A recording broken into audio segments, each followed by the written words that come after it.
What's going on, everybody? So we are back in the gym on a Friday night doing some pause back squats at about 210 pounds, which is pretty nice for me. I could do it a lot heavier if I wanted to, but this works. This is good. This lets me have good solid form, lets me focus on keeping my back tight and work on everything as it were.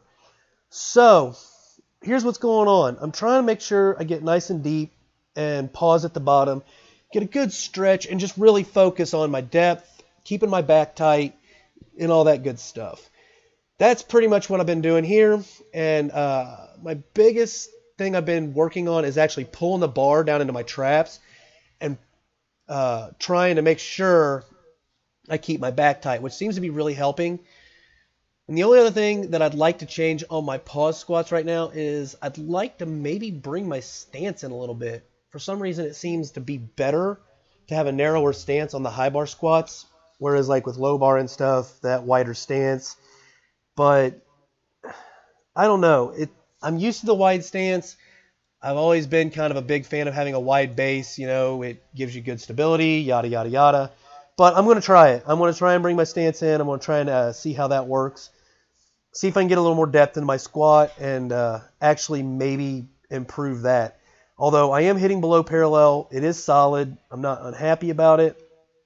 I would just like to try it. It can't hurt me. It can't kill me. So there's no reason not to give it a go.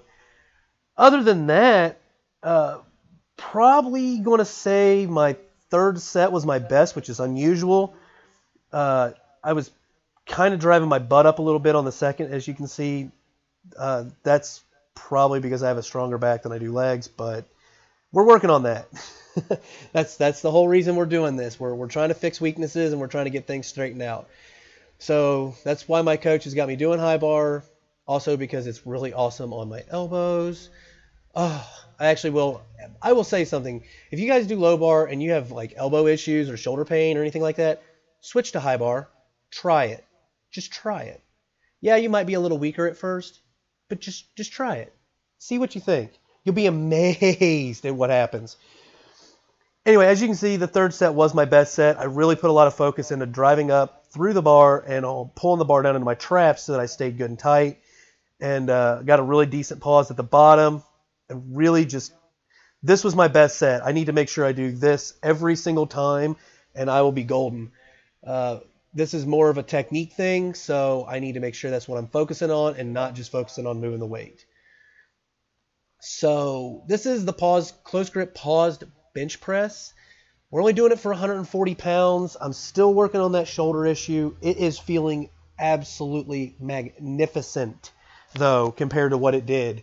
I can actually move the weight. I don't have hardly any pain. Just basically the only thing I'm getting is that initial, my shoulder's tight. I need to stretch it out a little bit, get it good and warmed up, and then just go to work. So really happy to hear that for myself, and hoping that I'm going to get to press some heavier weights here soon.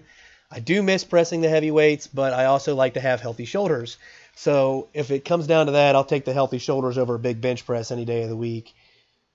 The close grip bench press is really kicking the crap out of my triceps, which is kind of what it's supposed to do. Bench press kicks the crap out of your triceps in general, but when you start bringing them in, it really does make a big difference. I've also been focusing on tucking my elbows a lot and trying to remember to get a decent pause on every single rep. I need to focus on that. Like I said before, this is a technique thing, and it's more of not moving the weight, but moving the weight efficiently, but also focusing on your technique. And I tend to get towards the end of the set and just bang out the rest of them because I'm like, I don't know. I guess I have some type of OCD or something, whatever. Anyway, the last set here, also been focusing on my setup a lot more. It's really hard to actually get a decent setup with a light weight. I don't know why. I seem to want to slack off on how tight my back is and my arch and everything when I don't have a heavy weight to worry about. So I'm actually kind of considering that a challenge. I'm going to see if I can't just keep as tight as I possibly can the entire time while I'm doing just the bar for all I care. It's just really funny because it's like, oh, I don't need to stay tight, so screw it. But that's not the way it should be. I should be the exact same no matter what the weight is on the bar every single time. So moving on to the sumo deadlift here. I'm on the fence on whether or not I'm a fan of the sumo deadlift or not. I'm getting there. I think once I get the movement down and I actually figure it all out and I get real comfortable with it like I am with conventional, I'll be a lot happier. My conventional deadlift was something I wasn't a fan of at first, but let's face it, everybody knows deadlift is my favorite lift of all time. If I'm pulling something off the floor, I am happy. So we're going to get this straightened out and we're going to get it fixed so that I like it, and then I'm going to kill it because that's basically what I like to do. If I find something I don't like doing, I'm going to try and actually do it. That's all I really care. So I found one flaw in my sumo deadlift, and that was the fact that I wasn't really pushing my knees out properly. And once I did that, that actually made the movement a lot better for me. So I need to focus that a little bit and get it right. Once I do, I think I'll be a lot happier. It's basically the same thing as a squat. You push your knees out when you squat down, and you keep your knees tracking over your toes the entire way up. And I didn't realize that. I actually did some reading and found that, and now I know it. And it actually made the movement a lot better. On the third set, I was a lot happier. Again, the third set is my best set. I think it's mostly because I'm figuring stuff out the first two, and I get it right on the third. I don't know.